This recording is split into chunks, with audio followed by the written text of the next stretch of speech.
What's up, guys? Jared here, Decks and Dice, Ramblings of an LGS owner. And let me see if I can find a spot for. Sure, right there at work. Um, so today, let's talk about price sensitivity and that being more related with.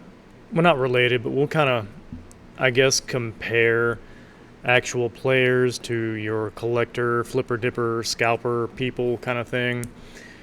And yeah, I think it's an interesting topic that doesn't get revisited as often as it should because it's controversial. It hurts people's feels, all that good stuff. It makes people feel like they're being called out. And I mean, if you feel like you're being called out, there's probably a good reason for it. But anyways, here we go. So everybody knows that Pokemon is expensive.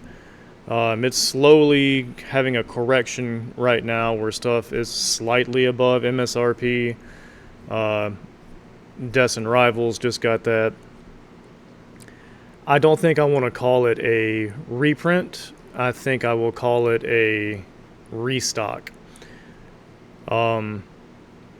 Because yes, I do tinfoil hat theory.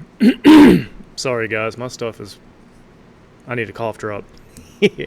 My tinfoil hat theory is that the printing facility in North Carolina is not 100% up and going, but it's up and going. It's able to poop out stuff, and they're just putting it through its motions before they actually go balls out, next year to start actually printing stuff. So we're going to start seeing a bunch of these restock, reprints, whatever you want to call them, man. I'll just say we'll just call them restocks for right now, or reprints. Use your preferred word. Anyways, we're going to start seeing more and more of these trickle in, and then maybe, hopefully, late 2027, early 2028, they'll just start pumping stuff out, and we'll see everything go back to, normal pricing for Pokemon, give or take. Now, Magic is also kind of its own little demon here. Play boosters, no one gives a shit about play boosters. No one cares that they're currently buying them under MSRP for most play boosters, especially when they first come out. You're buying them for under MSRP. Your standard in-universe, my bad, play booster boxes are supposed to be like that 160, 165 mark, somewhere around there. Your universes beyond are supposed to be 210. That's it. You'll notice no one complains about play boosters. It's always collector boosters that they complain about. I'll get further into this. Now, if you're a player for either of these games, especially Pokemon, man, like, I have talked to our Pokemon crew, our Pokemon TO, and legitimately, unless you're looking to, get the alt arts and all shinies and shit like that in your decks just because you want to bling it out because you like the deck, $30, maybe $40, somewhere around there, you can build yourself a top tier competitive Pokemon deck right out the gate. Easy peasy, lemon squeezy, done, right? Magic is a little different because, yeah, the singles, the playable singles and all that, they fetch a higher price. So if you're looking for a competitive standard deck, you are looking at around the probably mid 100s, low 200s, most likely. I haven't really checked, but that's just what I'm guessing currently, which is more expensive. I give you that. But players don't really care, Sometimes, yeah, they'll gripe about, the prices of stuff, but 9 times out of 10, the players don't necessarily care because the cards, especially with Pokemon, they know that the cards that they're going after are going to be cheap as shit because no one cares, like no one's trying to scalp the bare basic versions of their cards. So they're like, okay, cool. So like the full art, IR or whatever the hell it is $200, but the standard one is $2.50. Oh no, whatever will I do? I'm just a player, right? You hardly ever hear peeps out of the legitimate players of those groups. They just like, cool, no big deal, I just want to play. The bare basic bitch version of the card that I'm looking for does the exact same thing as the $400 version. Would it be nice to have the $400 version? Sure. Not necessary. I just want to play. So when you hear people complaining and bitching about, oh, everything is too expensive, scalper this, scalper that, I'm not playing anymore because of it's too expensive or whatever, like, I'd say probably 5% of all of that griping is legitimately players griping about the cost of just getting sealed product, right? I will give you that, probably about 5%. I'll even be generous and say 10%. The vast majority of it, however, especially when it comes to Magic and collector boxes, because like I said, no one cares about play boosters. They fly under the radar. They've pretty much forever and a day been under MSRP. Where's my MSRP gang at, right? Why aren't you guys being like, I want to pay MSRP for my play boosters. I don't want them cheaper. But that's a whole other can of worms. The people complaining about the prices are the people who are looking to flip, dip, scalp, whatever the hell you want to call it. They need the prices to be at MSRP or lower if they can, because they need their entry point into the product to be as low as possible so they can do their thing, do their flipping, ripping, shipping, whatever the hell it might. I don't care. It's they need the entry point to be MSRP or lower, right? Preferably lower because there's more margin for them to make stuff and all that. But those are the people that you generally hear bitch, whine, complain, and are the loudest in these forums, Facebook groups, Discord channels, all that good stuff. Or the people who are looking to make a buck off of it. Like I said, I give you the 10% that are players that are just kind of like, why can't I afford a collector booster? The name is in the name of the product, man. It's for collectors, not players. There's a reason, okay? If you want something nice and shiny, fucking buy the single. But anyways.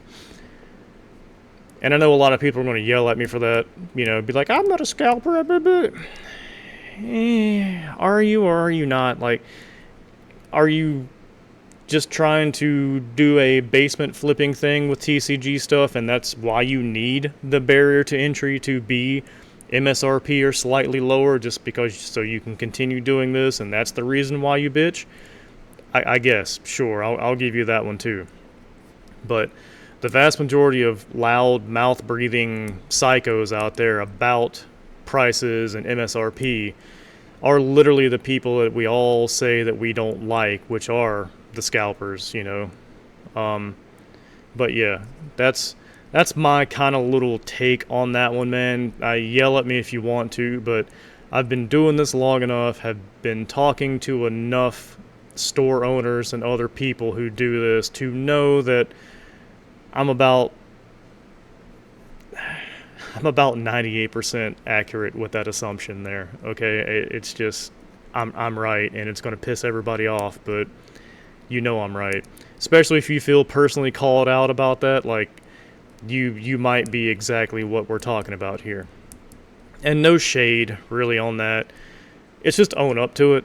If you need that barrier of entry to be MSRP or lower so you can flip and be a dick, by all means, just own it. Be like, yeah, man, I want to make money off of this, so I need it to be this.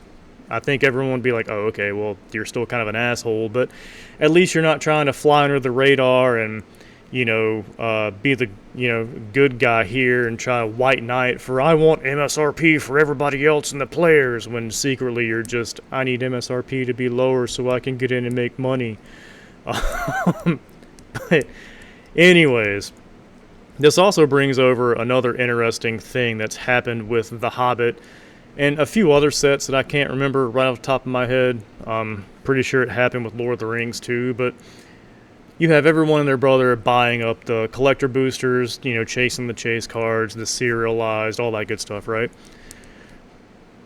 People think they don't like this. They think that because they can't go out into the wild and, I don't know, buy collector boosters or whatever, that they're getting the short end of the stick and they're missing out on some kind of experience, maybe.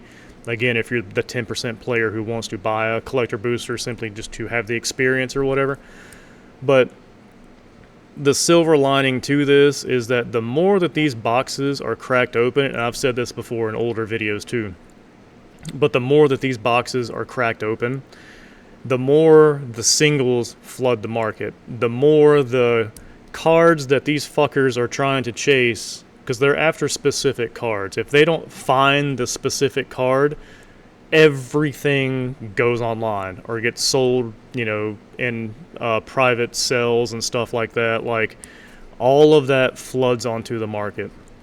Every last bit of it. That's why you see the prices for everything tanking so horribly, because people are chasing those cards, and whatever isn't those cards is chaff to them, and they don't care. They just put it online. This is your opportunity to go in there and buy up as many of these special little variants that you're looking for, that you're complaining about not being able to get when you can't get collector boosters. Just fucking go buy the singles, especially right now. Do it. Everyone is cracking these fucking things. They're flooding the market with the singles. Buy now. Buy your special stuff now, because there is absolutely nothing in these collector boxes that you can't get in a play booster mechanics wise. Yes, there are different like foils, frames, all that kind of stuff that is collector booster specific, but as far as mechanics go, gameplay wise, all that good stuff, there is absolutely nothing different. Okay, if you want to get a shiny Smog or whatever the hell it might be, and you can't find collector boosters to get the specific version you want, buy the fucking version right now. Just buy it now.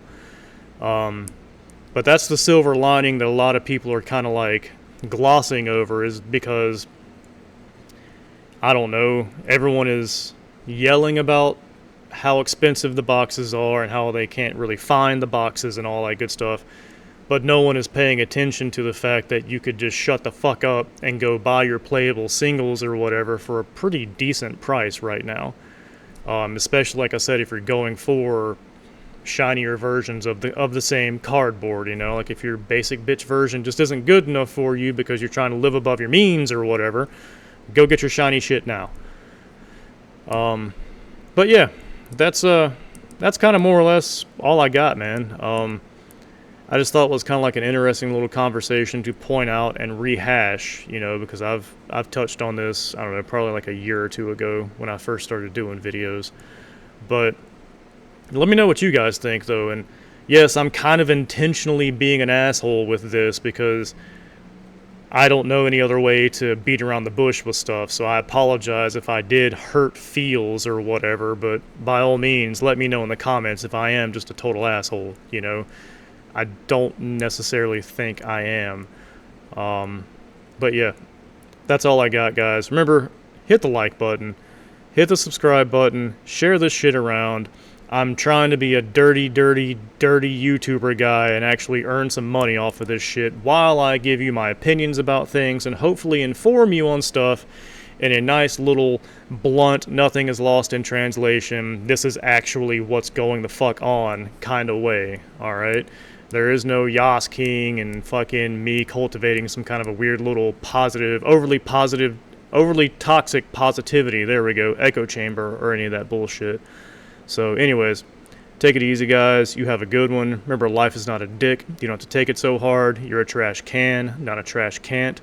And I'll see you in the next video as long as this PC holds up. If not, we'll go back to phone videos, I guess. So, yeah, you guys take it easy.